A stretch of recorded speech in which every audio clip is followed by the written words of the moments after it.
नमस्कार दोस्तों, मैं हिमांशु आप सभी का स्वागत करता हूं अपने YouTube चैनल ई सेलिंग ज्ञान में।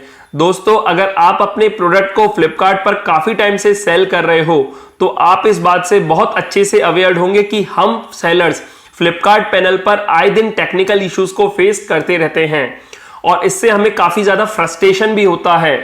लेकिन फ्रेंड्स, आपको इस बात को ध्यान रखना है कि फ्लिपकार्ट एक IT कंपनी है और ऐसे इश्यूज से बहुत ज्यादा घबराना नहीं है। ऑब्वियसली अगर आपको काफी ज्यादा टाइम हो गया फिर तो आप बहुत ज्यादा यूज्ड टू हो गए होंगे इस चीज के।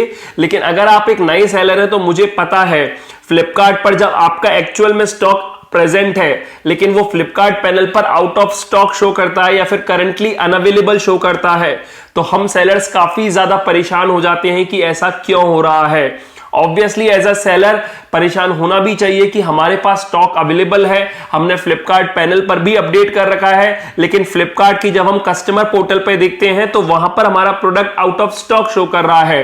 तो फिर हमारा कस्टमर ऑर्डर कैसे करेगा हमारे प्रोडक्ट को? ऑब्वियसली हमें ऑर्डर नहीं आएंगे और इस बात को लेकर काफी ज्यादा हम लोग टेंशन में आ जाते हैं। तो सबसे पहले तो आपको ध्यान रखना है कि फ्लिपकार्ट पर कभी भी इस टाइप का कोई इश्यू आता है तो आपको सीधे सेलर सपोर्ट में टिकट रेस करनी है, क्योंकि वहीं से आपको रिजोल्यूशन मिलेगा। और इसी टाइप का एक और इशू है, जैसे आप अपने ऑर्डर को प्रोसेस नहीं कर पाते या फिर प्रोसेस करते वक्त वो स्टक हो जाते हैं और लेबल जनरेट नहीं हो पाता है। कभी कभी सेलर्स का फ्लिपकार्ट पैनल भी ओपन नहीं होता है। तो फ्रेंड्स, ये सब इश्यूज हम फ्लिपकार्ट सेलर्स आए दिन फेस करते रहते हैं। कभी कोई इशू आ जाता है तो कभी कोई इशू आ जाता है। लेकिन आपको इस बात को ध्यान रखना है कि आपको टेंशन नहीं लेनी है और टाइमली फ्लिपकार्ट सेलर सपोर्ट को टिकट रेज करनी है जिससे कि वो आपको रिजोल्यूशन दे सकें। एक चीज आपको ध्यान रखनी है कि जब भी आप वो टिकट रेज करोगे तो ज्यादातर टाइम्स उनका यही कहना होगा कि इधर फ्लिपकार्ट पर कोई टेक्निकल इशू चल रहा है और उनकी टीम वर्क कर रही है और आपको जल्दी से जल्दी रिजोल्यूशन मिलेगा। लेकिन इसके साथ ही साथ मैं आपको एक चीज और बताना चाहूंगा, बेसिकली अपना एक्सपीरियंस शेयर करना चाहूंगा कि जब भी आप फ्लिपकार्ट पैनल पर कोई भी टिकट रेज करते हो तो सेलर सपोर्ट का काम होता है कि वो आपको उसका रिजोल्यूशन दे। लेकिन मैंने बहुत बारी एक्सपीरियंस किया है कि Flipkart seller support ticket close करने की बहुत ज्यादा जल्दबाजी में रहते हैं। अभी बिल्कुल 2-3 दिन पहले ही मैंने एक चीज एक्सपीरियंस की तो मुझे लगा आप लोगों के साथ शेयर करना चाहिए। जैसे मैं आपको बोल रहा हूं कि फ्लिपकार्ट पैनल पर product out of stock show करते हैं, तो वैसे ही मेरे प्रोडक्ट भी out of stock Flipkart panel पर शो कर रहे थे। अब इसके लिए मेरी टीम ने फ्लिपकार्ट को सेलर सपोर्ट के लिए टिकट डाली। तो सेलर सपोर्ट का कॉल आता है थोड़ी देर बाद कि टेक्निकल इशू चल रहा है और इस वजह से आपके product out of stock show कर रहे हैं और कुछ टाइम बाद इसका रिजोल्यूशन आपको मिल जाएगा।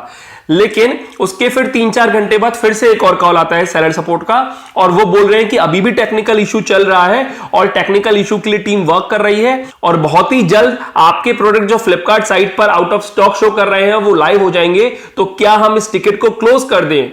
जी हाँ फ्रेंड, सेलर सपोर्ट का जो रिप्रेजेंटेटिव है मुझसे बोलता है कि क्या हम टिकट को क्लोज कर दें? मैंने बोला ऑब्वियसली नो, मतलब जब तक मेरे product out of stock show कर रहे हैं आप कैसे टिकट को क्लोज कर सकते हो? जब तक रिजोल्यूशन सॉल्व नहीं हो जाता आपको टिकट को क्लोज नहीं करना है। तो मेरा इधर बस यही कहने का मोटिव है कि मैंने पास्ट में भी बहुत बार फेस किया था, लेकिन शायद इसके लिए डेडिकेटेड एक वीडियो नहीं बनाई थी। होता क्या है कि जब भी आप कोई टिकट रेज करते हो तो सेलर सपोर्ट के पास कोई रिप्रेजेंटेटिव के पास वो टिकट अलाइन रहती है, तो उनकी ये जिम्मेदारी होती है कि सेलर के इस इशू को सॉल्व करना है। तो अगर वो किसी वजह से रिजोल्यूशन जल्द से जल्द आपको नहीं दे पाते हैं तो वो टिकट डिले होती जाती है। तो कहीं ना कहीं वो अपने एंड पे ट्राई करते हैं कि सेलर को वो टिकट क्लोज करने के लिए बोल दे और सेलर या फिर वो बोल दे कि कोई अब दूसरी टिकट रेज कर दीजिए। मतलब वो आपको बिना प्रॉपर रिजोल्यूशन दिए भी कभी कभी बोलते हैं कि आप टिकट क्लोज कर दीजिए। लेकिन आप एक चीज ध्यान रखिएगा, जब भी अगर आप किसी इशू के लिए फ्लिपकार्ट सेलर सपोर्ट पे टिकट रेज करते हो तो आपको उनसे क्लियरली मना कर देना है। आपको कभी भी उनसे टिकट क्लोज करने के लिए तब तक नहीं बोलना जब तक आपका इशू प्रॉपरली फ्लिपकार्ट पर रिजॉल्व नहीं हो जाए, क्योंकि अगर आपका इशू रिजॉल्व नहीं हुआ तो आपकी जब टिकट पुरानी होगी, मतलब टाइम हो जाएगा उसको, तभी उसका प्रॉपर रिजोल्यूशन मिल पाएगा। क्योंकि आप ये मान के चलिए आपने कोई इशू रेज किया और 3 दिन बाद आपका इशू रिजॉल्व नहीं हुआ लेकिन वो टिकट क्लोज हो गई किसी भी रीजन की वजह से, तो अगर आप एक नई टिकट रेज करोगे तो फिर वो 3 दिन में उसी कंडीशन तक पहुंचेगी। लेकिन अगर आप पुरानी टिकट को ही रीओपन करोगे या पुरानी टिकट को ही मना कर दोगे क्लोज करने के लिए, तो वहां पर फिर फ्लिपकार्ट की सेलर सपोर्ट टीम पर प्रेशर पड़ता है कि इस सेलर के इशू को जल्दी से जल्दी रिजॉल्व करना है। तो इसलिए बस मैं आपको यही एक्सपीरियंस अपना शेयर करना चाहता हूं और ये नए सेलर्स के लिए तो काफी ज्यादा इंपॉर्टेंट है क्योंकि उनको इस चीज के बारे में नहीं पता होता कि कभी भी अगर आप फ्लिपकार्ट सेलर सपोर्ट पे कोई टिकट रेज करो तो आपको तब तक उसे क्लोज होने की परमिशन नहीं देनी है जब तक आपका इशू रिजॉल्व नहीं हो जाए। ना ही आपको कोई नई टिकट ओपन करनी है उस पर्टिकुलर इशू से रिलेटेड, मतलब आपने जो एक टिकट रेज की है उसी में आपको रिजोल्यूशन मिलना चाहिए। तो बस यही मेरे को इस वीडियो में बताना था।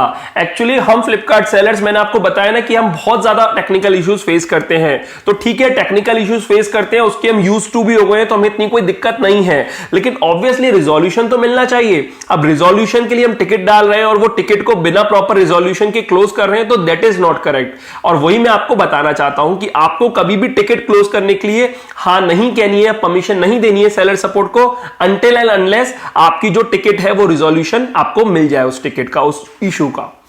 तो बस इस वीडियो में छोटी सी इंफॉर्मेशन देनी थी, लेकिन ये बहुत ही काम की इंफॉर्मेशन है, क्योंकि टेक्निकल इश्यूज जब आते हैं तो हम सेलर्स काफी ज्यादा परेशान हो जाते हैं तब जब तक हमें रिजोल्यूशन ना मिल जाए। खास करके अगर इशू ऐसे होते हैं जब हमारे प्रोडक्ट होते हुए भी आउट ऑफ स्टॉक या फिर करंटली अनअवेलेबल फ्लिपकार्ट के प्लेटफॉर्म पर शो करते हैं। ऑब्वियसली हमारे लिए सेल्स में काफी ज्यादा लॉस है, तो इसलिए आपको टेंशन तो नहीं लेनी है, क्योंकि ऑब्वियसली इसमें हम कुछ नहीं कर सकते, लेकिन हमें सेलर सपोर्ट को टाइमली टिकट रेज करके टिकट तब तक क्लोज नहीं होने देनी है जब तक उसका रिजोल्यूशन ना मिल जाए।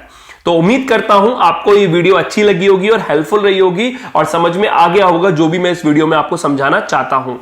वीडियो आपको अगर अच्छी लगी और हेल्पफुल रही हो तो इस वीडियो को लाइक कर दीजिएगा, अपने फ्रेंड्स और फैमिली के साथ ये वीडियो जरूर शेयर कीजिएगा, और अगर आप मेरे चैनल पर नए हो और पहली बार आए हो तो इस चैनल को सब्सक्राइब कर दीजिएगा, क्योंकि मैं ऐसी ही ऑनलाइन सेलिंग से जुड़ी वीडियोस अपने चैनल पर लाता रहता हूं। फिलहाल अभी के लिए मैं चलता हूं, थैंक यू।